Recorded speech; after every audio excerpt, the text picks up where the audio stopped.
Lord, open our hearts, open our minds to receive your word today, Father. Lord, buksan mo po yung aming mga puso at isip, and we pray, Father God, lahat po, Panginoon, ng aking sasambitin ay magmumula lamang sa iyo. Anoint my tongue and my lips. In Jesus' name, this we pray. Amen. Sino dito in love? Taas nga yung kamay. O, sige. Sino dito in a relationship? With who?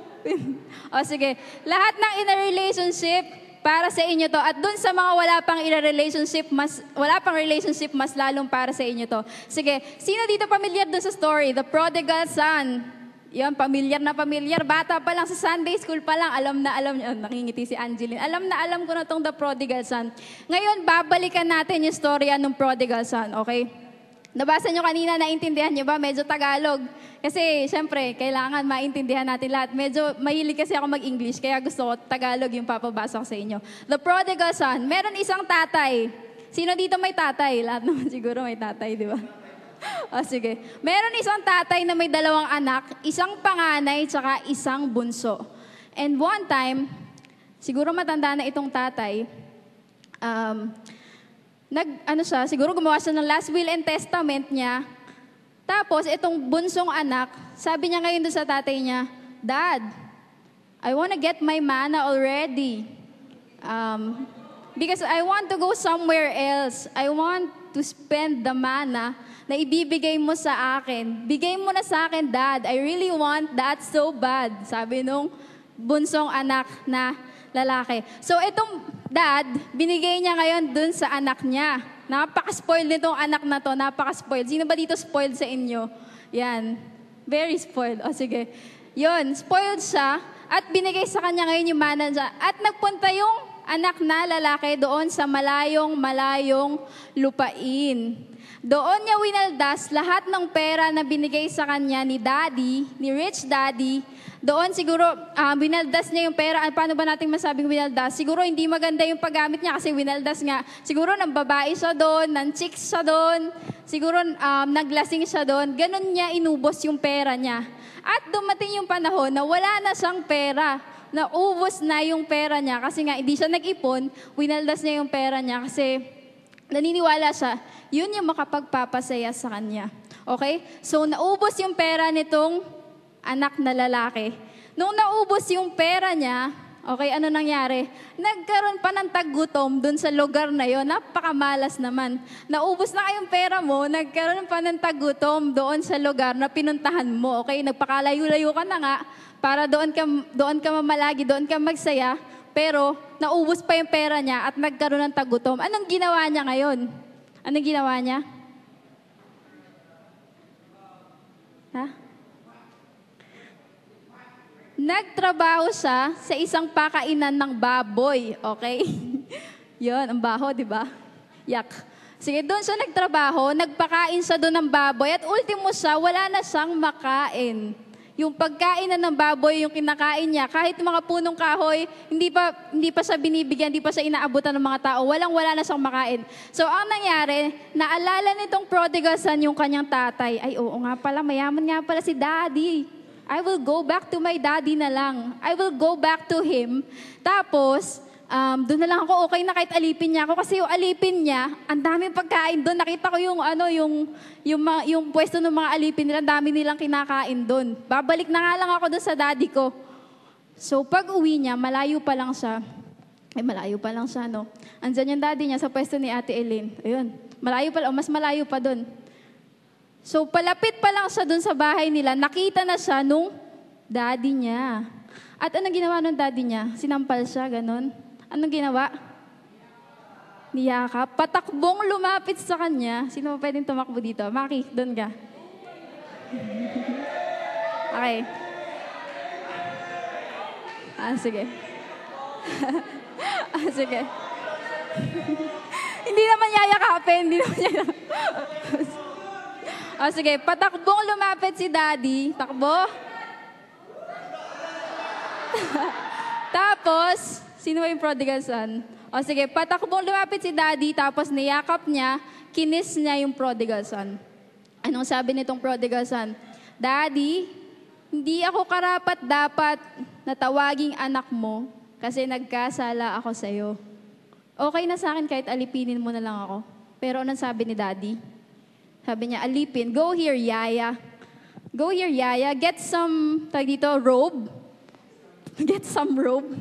Bigyan mo siya ng singsing at bigyan mo siya ng magandang sandals. Okay, yun yung sabi niya. So, imbis na sampalin niya yung anak niya, ang panggigilan niya, dahil iniwanan siya, pinagpalit siya dun sa mana. Ganun yung ginawa nitong daddy sa kanya. So, yun, binalik sa kanya yung lahat ng karangalan na dapat, na kahit hindi karapat-dapat dito sa loko-lokong prodigal son na to. Okay. Hindi lang yun. Sabi pa nung tatay, patayin niyo yung, matabang guya. Ano ba yun? Tignan mo nga yung katabi mo. Hindi ko kasi alam yung matabang guya eh. Hindi ko alam. Okay. So, sabi niya ganun, magpatay kayo ng pinatabang guya. Hindi ko alam kung ano yung. Pastor Gab, ano yung pinatabang guya? Young calf. Young calf. Hindi ko pa rin alam. Pinatabang guya. Tapos Batang baka. Batang baka pala. Okay, alam niyo na ngayon, batang baka. Okay, magpatay tayo ng young calf. Tapos, magse-celebrate tayo. Okay? Wow. Sige. Right now, gusto kong ma-realize. Sige, meron gusto ipa-realize sa atin itong storya na to ng alibugang anak. Number 1, may relasyon yung anak dun sa tatay. Na relasyon lang. Siyempre, mag-ama sila. May relasyon talaga sila. May relasyon naman kayo sa tatay niya, di ba? Kahit minsan, di natin alam kung anong relasyon. Meron silang relasyon. Okay? May relasyon sila. Pero ang relasyon pala ng anak na ito dun sa tatay niya ay relasyon na gusto ng benefits. Familiar kayo doon? Friends with benefits. Oy, friend, penging papel. Oy, friend, libre mo ko here. Libre mo ko there. Oy, friend, I need you here. Come here. Kailangan ko ng advice. Nag-break kami ng boyfriend ko, okay? So, yun yung relasyon na meron siya sa tatay niya. He don't want the relationship with his dad, pero gusto niya yung benefits. Ano kaya yung makukuha ko dito sa tatay ko? May mana ako. Wow, napakalaki ng pera ko kasi rich daddy. Rich yung daddy ko. So, sabi nitong prodigal son, makaka-benefit ako dito. At ayoko ng relationship, pero I want the benefits. Sabi ng ganun ng prodigal son. Sige, teka lang. Yung alibughang anak, hindi yung pag-ibig ng tatay niya yung gusto niya, kundi yung mana. Pera, siguro kung ikaw to, sabihin mo, Ate Kate, mamamatay na yung tatay ko eh. Doon na lang ako sa presensya niya. Okay lang sa akin kahit walang mana. I personally, kasi daddy's girl ako, siguro pag nandun na yung stage na matanda na yung papa ko, sasabihin, siguro magkukwit ako ng trabaho ko, hahayaan ko na lang lahat ng bagay, doon na lang ako sa tatay ko, aalagaan ko siya hanggang sa kuhanin na siya ni Lord. And kung may mana man akong tatanggapin sa tatay ko, bali wala na yon. At kung meron man, sana nga mabenta ko na lang yun para pahabain yung buhay niya eh. Diba? Ganon ba tayo? Sino dito ganon? Sino dito ganon? Amen. Siya, ganon siya. Okay. Ganon ka ba? Okay. At marami ngayon, ganyan yung tingin sa Lord. Lord, pengi pera, pengi ako niyan. Lord, exam ko bukas. Kailangan kita bukas, Lord, exam ko. Kahit di ako nag-review, Lord, manipulate mo naman yung result ng exam. Exam ko bukas eh. Wow. Sige. Manipulate. Lord, ampunan mo naman ako ng karangyaan, ng kasikatan. Kasi sikat ka naman, Lord, di ba? Lord, gusto ko ng ganto. Wala akong makain bukas. Gusto ko ng hipon. Bigyan mo ako ng hipon. Okay? Ganon tayo ka-spoiled kay Lord. Okay? Gusto ba natin siya makasama? At yung tanong ko, gusto ba natin siya makasama? Gusto ba natin yung relasyon? Gusto ba natin yung intimacy with Him? O gusto natin yung benefits na makukuha natin sa Kanya? Okay, wow. Hindi lang yaman yung pinili niya. Pinili niya rin yung mundo. Sabi mo nga, mundo. Okay, anong meron sa mundo? Pera. Pag sinabing pera, ang dami mong maiisip. Maiisip mo kotse, magarang bahay, magandang damit, signature na damit, magandang sapatos, magandang cellphone, iPad, lahat ng smartphones, nandun na sa pera. Ano pa? Ino-offer ng mundo, babae. Sino gustong babae? Okay? Sino ang gusto ng babae? Okay. Yung mundo, ino-offer babae, lalaki, lahat ng relasyon, ino-offer ng mundo. Okay? Ano pa? Bisyo.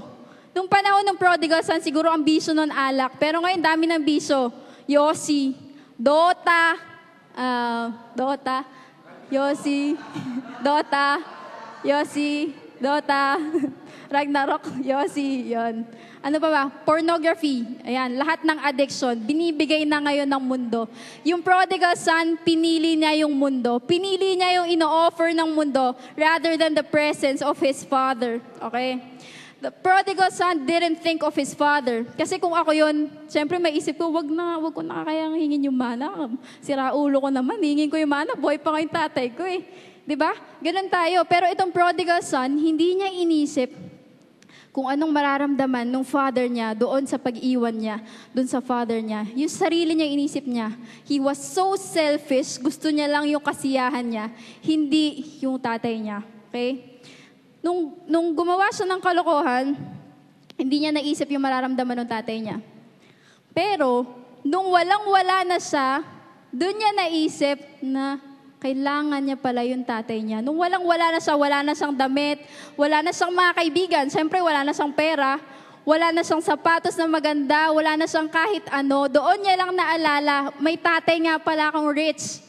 I will go back to my rich daddy. Sabi niyang ganon. Okay? So, maraming Kristiyano ganito, hindi natin iniisip yung mararamdaman niya being our father. Diba? Kahit ano lang gawin natin sa buhay natin, hindi natin nararamdaman, ano kayang mararamdaman ni Lord pag ito ginawa ko? Ano kayang mararamdaman niya kapag hindi ko sinunod yung gusto niya? Marami sa atin ng ganito. Kamusta ang relationship mo kay Lord? Anong stage na kayo? Sin zone. Naalala pa? Sin zone. Alam mo na yung plano niya sa'yo, alam mo na yung gusto niyang mangyari sa'yo, pero wala kang ginawa. Number 2, friend zone. Alam mo yung gusto niyang gawin, alam mo na, nalaman mo na dahil sinabi ni Kuya Mario, okay? Pero hindi ka umalis sa comfort zone mo. Hindi ka umalis dun sa safe zone mo. Number 3, nagdagdag ako, MU zone. Sabi niyo nga, MU zone. Alam mo na kayo na ni Lord, in a relationship ka with Him, pero hindi ka nagko-commit. Wala kang oras sa Kanya. Wala kang oras sa Kanya. O let's say, committed ako, pero lagi akong late sa service. Committed ako, yes, in a relationship ako, nag-encounter na nga ako, Ate Kate eh. Nag-encounter na ako, pero MU lang kami ni Lord. Ang sakit, di ba? Sino dito may ka-MU? Okay. O number 4, spiritual MU. Number 4, alam mo na yung gusto niya, umalis ka na sa comfort zone mo, nag-commit ka ng buong buhay mo sa Kanya, susunod ka sa Kanya kasi mahal na mahal mo siya. That's in a relationship with God. Okay? Sige, I will return to my question. Ano ngayon yung relationship mo with God? Ano ngayon yung relationship mo with God? Pero before you answer, tignan mo muna yung relationship ni God sa'yo. Let's look at the Father's relationship to His Son. Okay? Binigay niya yung yaman, binigay niya yung mana dun sa anak niya na walang pag-aalinlangan. Okay? Kahit mawala yung anak niya, binigay niya yung yaman. Kasi siguro nasabi niya, ito yung gusto mo, anak, sige, bahala ka na. Gusto ko lang maging masaya ka. Ito yung gusto mo eh, sige, push mo yan. Sabi gano'n ng daddy niya. Pero, alam ng daddy niya na masasaktan siya, di ba? Ikaw mawalan ka ng anak, napakasakit nun. Pero dahil yun yung gusto ng anak, very spoiled tong anak, sige, okay na kahit masakit sa akin. Sige, bahala ka na sa buhay mo. Very spoiled, okay? Number 2, pag uwi niya, malayo pa lang, niyakap na siya. Okay? Kung ako to, malayo ka pa lang, baka pinahabol na kita sa aso, pinahabol na kita sa mga alipin ko kasi loko-loko kang anak ka eh. Pero itong daddy na to, napakabait niya, malayo pa lang, tumakbo na siya, niyakap niya at hinalikan niya yung anak niya. Okay? Number 3, binalik sa kanya lahat ng karangyaan nung pagiging anak niya. Meron pa siyang robe, may sing-sing pa siya, meron pa siyang magandang sandals. Hindi naman karapat-dapat sa kanya. Eh, hindi nga, lumayo nga siya sa presence ng daddy niya eh. 'Di ba? Kung ako yon, hindi kita bibigyan ng kahit ano, bahala ka dyan, doon ka na lang sa maid's room. Okay? He received the son. Ito pinakamalupit. He received the son back into the relationship. He received the son back into the relationship. Tinanggap niya ulit yung anak niya doon sa relationship. Okay? Nakita ba natin yung pag-ibig ng Ama sa atin? Yung pag-ibig ni Lord sa atin? Yung grabing love nitong tatay doon sa anak niya, kahit ano pa yung ginawa ng anak niya sa kanya. Okay? Ayan. Some of us naapektuhan dito ng mundo. Okay? Naapektuhan ng mundo. Akala mo si Lord pa yung sinisik mo, akala mo si Lord pa yung sinusunod mo, pero hindi na pala. Yung mundo na pala. Masyado tayong napapaikot ng mundo. Masyado tayong napapaikot ng pera, ng pag-aaral, ng kahit ano dito sa mundo na hindi naman mahalaga sa paningin ng Diyos. Okay? Masyado ka nakafocus on other things, hindi na sa Kanya. Baka di mo namamalayan, you're seeking other things, hindi na siya. Baka di mo namamalayan, iba na pala yung gusto mo, hindi na pala siya. Okay? Yung dati mong excitement, wala na. Dati pag Sunday, wow, excited ka magsimba. Ngayon, hindi na. Para ako nag-flip top pa. Okay. Yung motibo. You are in a relationship with God, pero mali yung motibo. No? Lord, I love you, pero I want the benefits. Okay? Yung iba sa atin dito, merong maling motibo. O kaya, baka ikaw to na malamig ka na ngayon sa Panginoon. Okay? Ayaw mo na sa presence niya na dating-dating pinananabikan mo. Malamig, di ka na nagsisimba, hindi ka na nagde-devotion, hindi ka na nagpe-pray, hindi ka na nagde-disciple, hindi ka na nagsisik, wala ka ng quiet time. Wala na. Kasi wala na eh. Kapag yung relasyon nanlalamig na, parang ayaw mo na, parang bibigay ka na. Okay? Minsan nagde-disciple ka, minsan hindi. Inconsistent at complacent, baka hindi ka na ganun katulad ng dati sa paglilingkod. Kasi nanlalamig na yung relationship nyo. Ask yourself, kailan ka huling na-excite sa pagde-devotion? Kailan ka huling na-excite, wow, magpe-pray na naman ako? Kailan ka huling na-excite, wow, Sunday na naman, excited ako marinig yung sermon ni Pastor? Kailan ka huling na-excite sa presensya ng Panginoon sa buhay mo? O baka naman sabihin mo, merong wall na humaharang. Ate Kate, I want to get back to the relationship, pero merong wall kasi nagkasala ako sa kanya.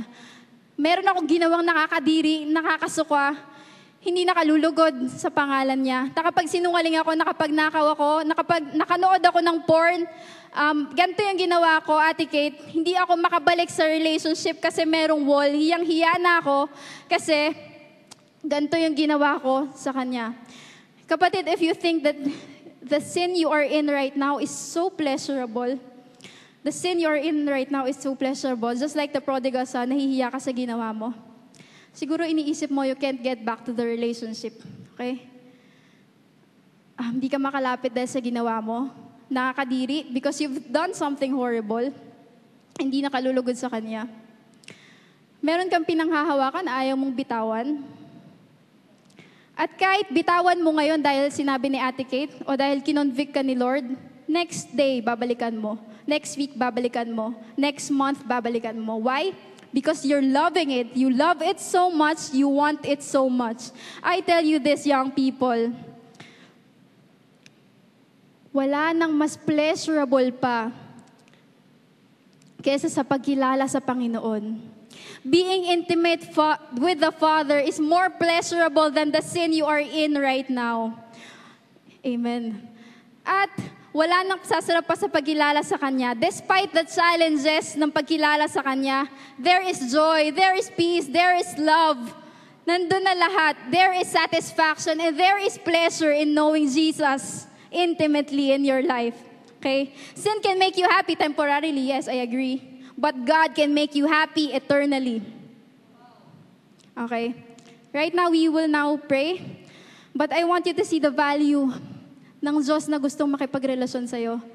The King of Kings, the Lord of Lords, the Savior, the Redeemer, the Friend, the one true God, yung Diyos na mapagpatawad, the Healer. Just look at the value of the God who want a relationship with you. Yes, you. He wants a relationship with you.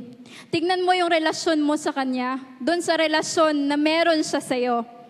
Okay? Let's look at God right now. The value of Him. He is holy, holy God. He deserves us. He deserves the glory and the honor. Okay? We will now pray, pero right now, maging totoo ka sa Diyos. Be more honest than you've ever been. Okay? Lay up everything to God. Lord, eto ako. Eto yung nagawa ko sa harapan mo. Hindi to nakalulugod sa'yo. Well, you can't hide anything from the God who knows everything sa buhay mo. Just like how the Father accepted His Son, ganun ka ring tatanggapin ng Panginoon. Patakbo siyang yayakap sa'yo. Okay?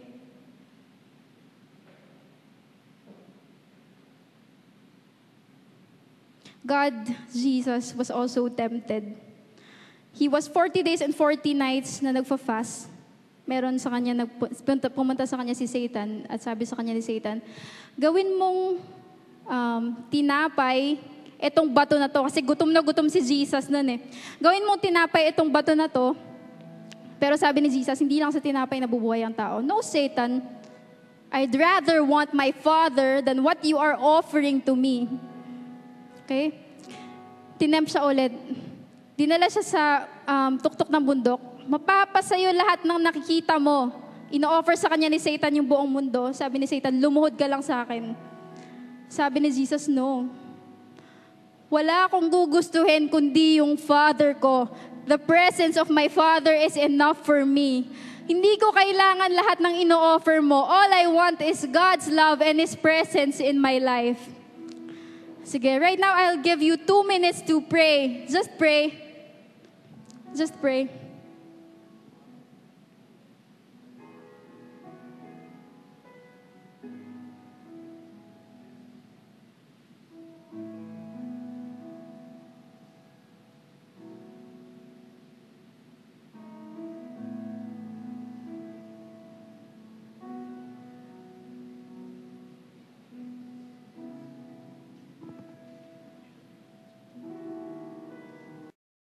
Let us pray. Father, thank you for receiving us back into the relationship, Lord. Lord, salamat for forgiving us. Help us to fall more in love with you every day, to seek you more in our lives every day, sa pagda-devotion namin, sa pananalangin namin, sa pagsisimba namin. I-excite mo po kami, Father God, na yung araw na yon, Father God, makikita na naman namin yung one true love namin, and that's you, Jesus. That's you, Jesus. Lord, thank you for your great love for us. Thank you for loving us unconditionally. Salamat po, Panginoon, for receiving us back. Kahit hindi kami karapat dapat, Lord. Right now, you are telling us, Panginoon, na binalik mo na lahat ng karangyaan sa amin bilang anak mo, kahit hindi namin deserve, Lord. Thank you so much, Father God. Thank you so much for receiving us back into the relationship, Lord God. Lord, please be with us always. Panginoon, hindi namin kayang pagpatuloy itong relasyon na to, Panginoon. Pero, Lord God, by your grace, Father God, Lord, tulungan mo kaming ma-inlove sa iyo sa bawat araw. Tulungan mo kami wag malamig. Tulungan mo kami wag ma-inlove sa mundo, Panginoon, kundi ikaw yung piliin namin rather than this world, Father God. Thank you, Jesus. In Jesus' most precious name, this we pray. Amen and amen. Okay? Not yet done. Sige. Right now, you are healed, forgiven, and in a relationship with Jesus. Let's read this all together. 1, 2, 3, go. Kunin ang pinakamatabang guya at patayin, kumain tayo at magsaya. Next. Sapagkat namatay na ang anak kong ito, ngunit muling nabuhay. Nawala, ngunit nasumpungan at sila'y nagsaya. Right now, the heavens are celebrating because of your reconciled relationship with Jesus. The heavens are celebrating. The angels are shouting sa langit because of your reconciled relationship with Jesus. Mayroon akong tanong, anong nagagawa ng taong in love? Okay? Yung taong in love, sabi sa akin ni Pastor Gab, nababaliw. Tingnan mo nga yung katabi mo. Okay, tingnan mo nga yung katabi mo. Mukha na bang baliw? Okay. Ang mga taong in love, baliw na baliw. Okay? Lahat ng gagawin mo ngayon, hindi na dahil obligasyon mo. Yun ay dahil mahal na mahal na mahal mo na si Kristo. Yung God's crazy love for you Dahil sa pagmamahal niya sa'yo, baliw na pagmamahal niya, namatay siya sa cross. Ikaw, hanggang saan ka dadalhin nung crazy love mo for Jesus? All for the glory of God. Amen.